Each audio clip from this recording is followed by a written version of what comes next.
Kale floated through the palace corridors with a sense of both wonder and mild frustration, which was entirely appropriate for someone who had been born into a life where every decision, from what to eat to whom to meet, seemed preordained by the invisible hands of protocol and cosmic expectation.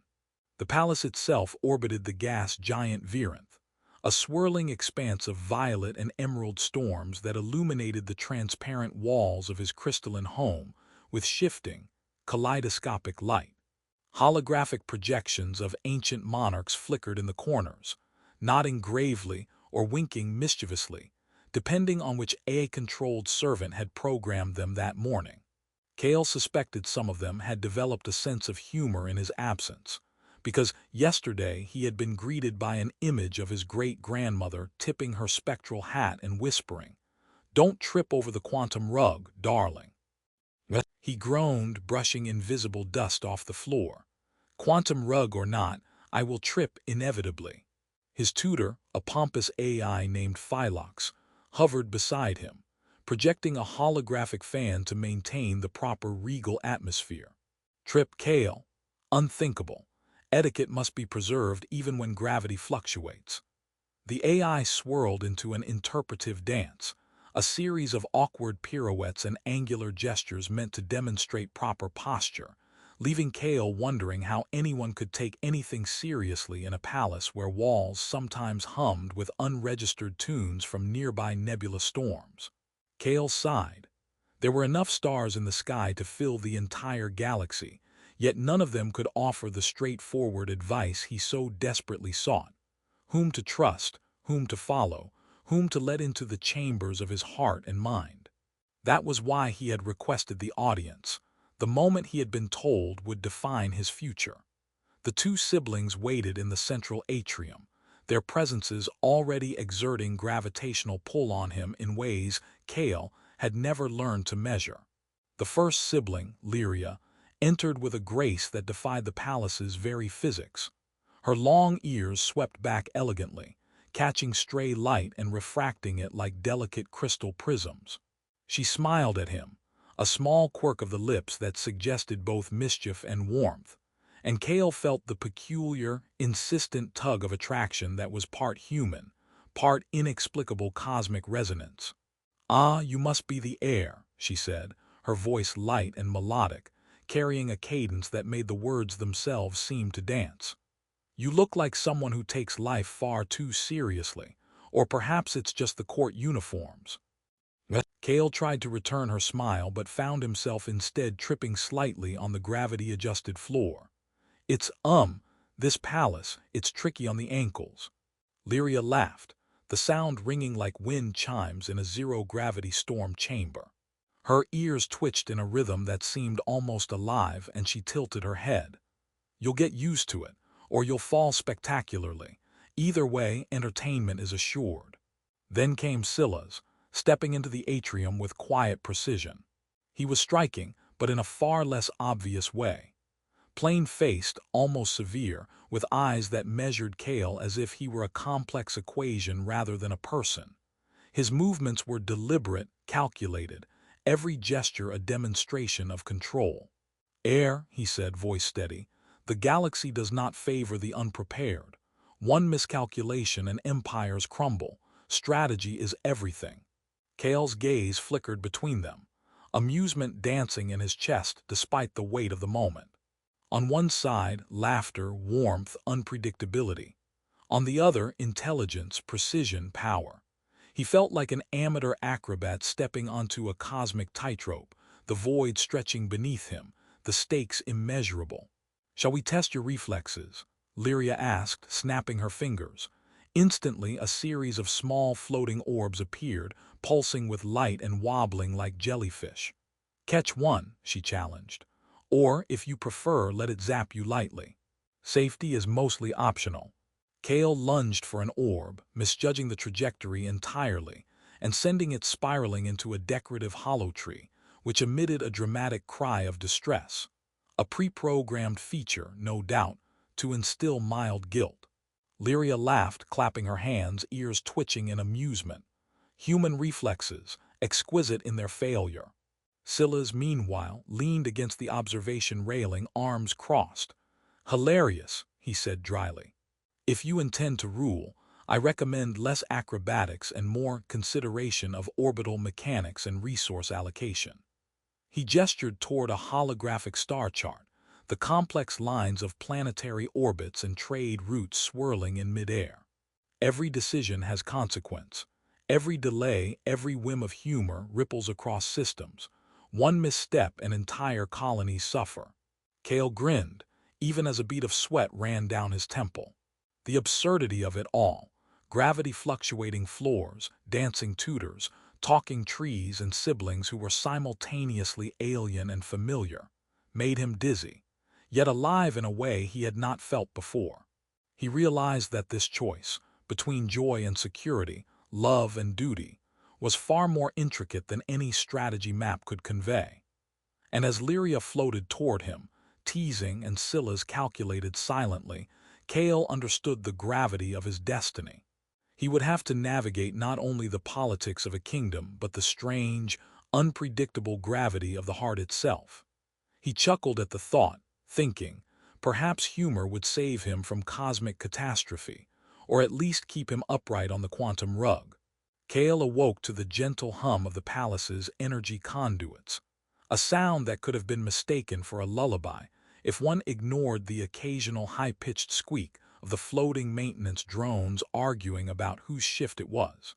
The corridors glimmered with the refracted light of Virenth storms, painting shifting patterns on the crystalline walls, and Cale stretched, realizing that his limbs were still stiff from yesterday's near-calamitous attempts at impressing Lyria. He had learned two things. 1. Zero-gravity floors were treacherous, and 2. Lyria's laughter could be both weapon and balm, capable of reducing even the most self-important heir to a giddy mess. The day's plan was clear.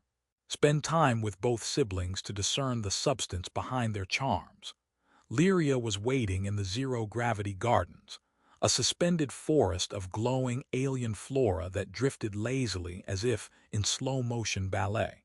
Cale's first step, or rather float, sent a cluster of luminous jelly plants wobbling dangerously, and he immediately apologized to them as though they were sentient, receiving no reply other than the soft pulse of bioluminescence.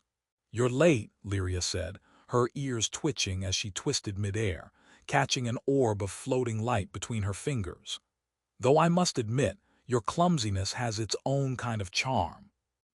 Cale tried to bow, misjudged the trajectory, and nearly collided with a particularly snarky hollow statue of an ancient monarch, who responded with a solemn, "Such human error is unacceptable," before resuming a perpetual head nod.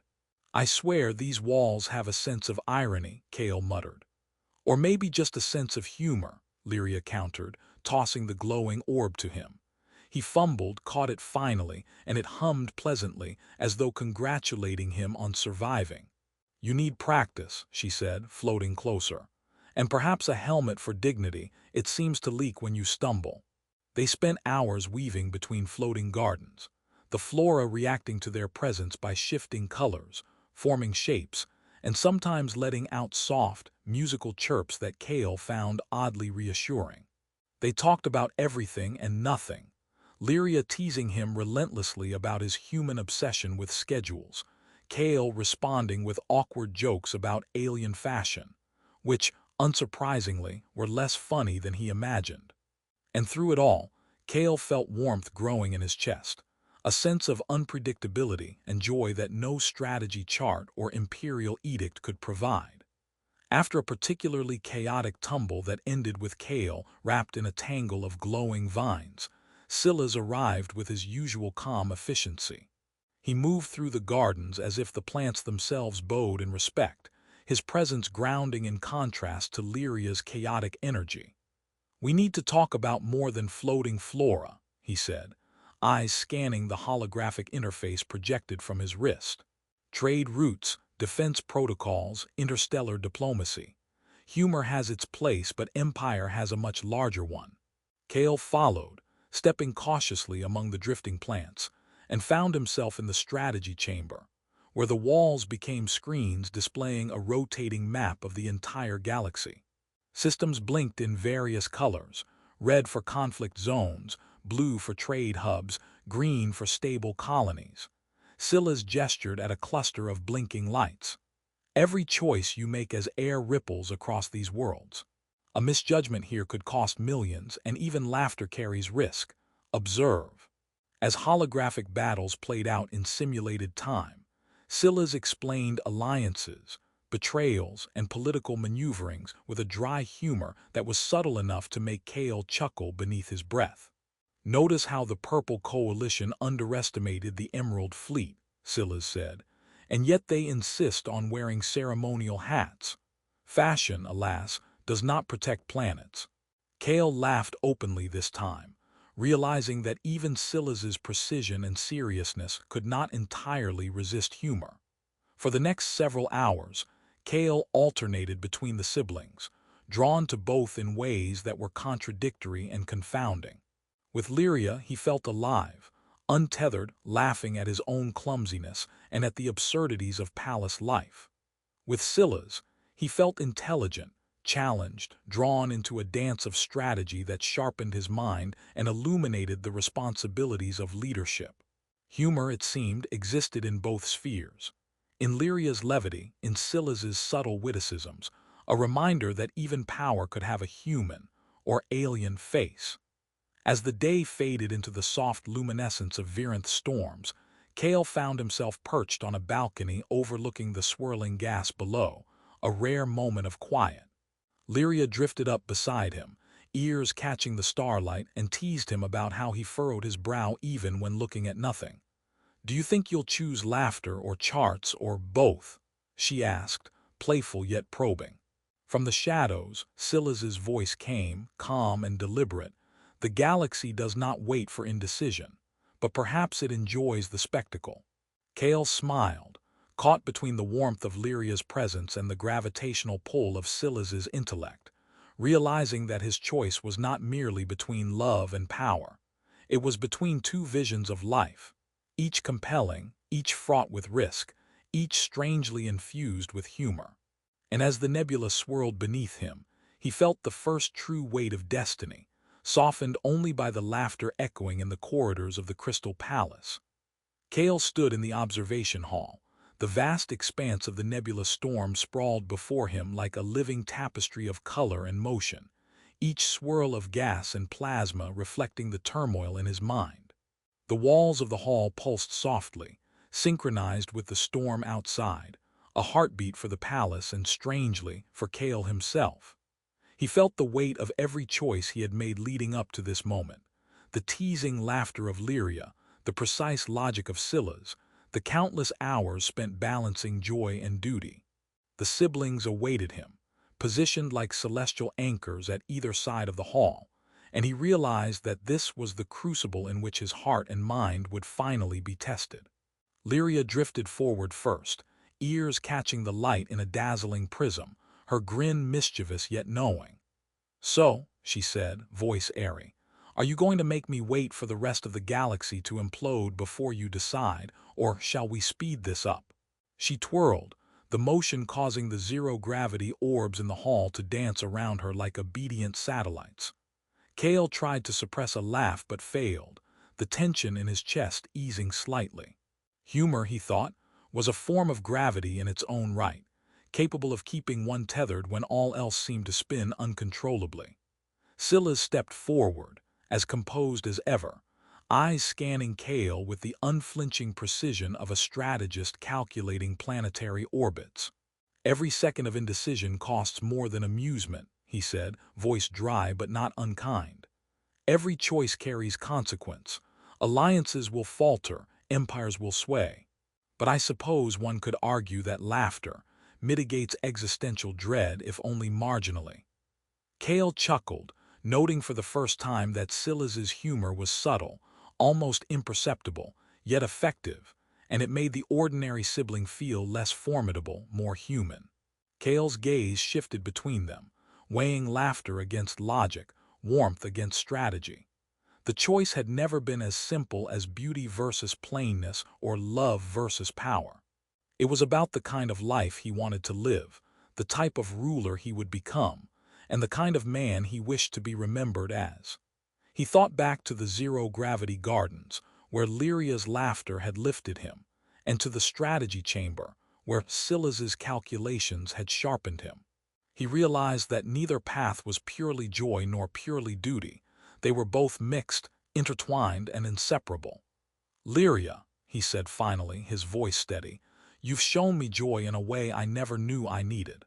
You've reminded me that life, even as an heir, should not be only measured by plans or charts. Laughter, warmth, unpredictability that matters, more than I thought."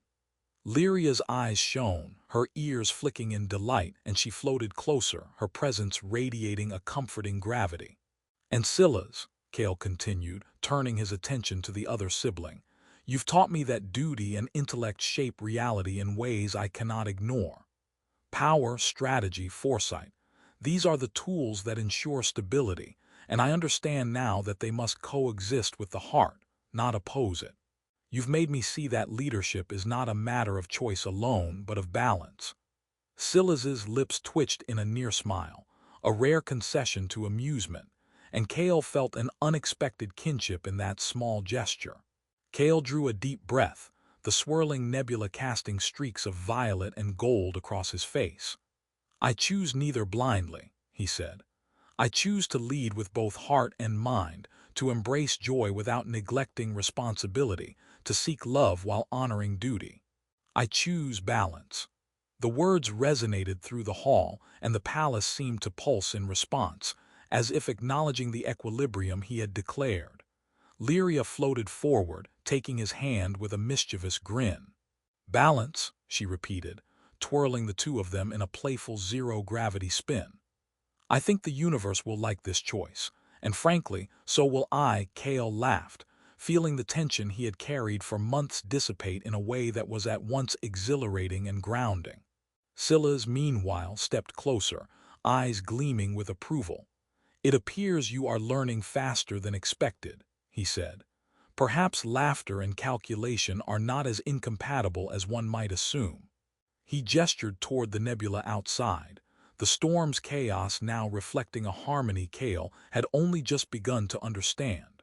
Over the following days, Cale applied this newfound understanding to the governance of his kingdom. He initiated reforms that balanced justice and compassion, blending strategic foresight with empathetic judgment. The subjects noticed the change. The once rigid court now allowed room for humor and humanity, alongside ceremony and precision. Even the AI tutors, Phylox included, seemed to soften, engaging in playful arguments with holographic ancestors and teasing Cale about minor blunders. Lyria remained at his side, her laughter filling corridors that had once been silent and imposing, while Scylla's became a trusted advisor, offering counsel that tempered both his decisions and his humor. Cale realized that the journey had not simply been about choosing between two siblings, love and power or beauty and plainness. It had been about discovering himself, recognizing the strengths in both heart and mind, and learning that leadership, and life, was most meaningful when lived fully, without sacrificing one for the other. He smiled quietly, looking out at the swirling storms of Virenth, feeling the pulse of the palace and the heartbeat of the galaxy alike. The future was uncertain, as all futures are, but for the first time, Cale felt ready. Ready to laugh, to rule, to love, and to shape the cosmos not with fear or ambition alone, but with wisdom and warmth intertwined. And somewhere in the crystal corridors, a floating orb hummed approvingly, as if agreeing with the new gravity Cale had created. Not the gravity of power alone, nor the pull of love alone, but the balance of both, steadying him as he stepped forward into the vast, unpredictable expanse of his destiny.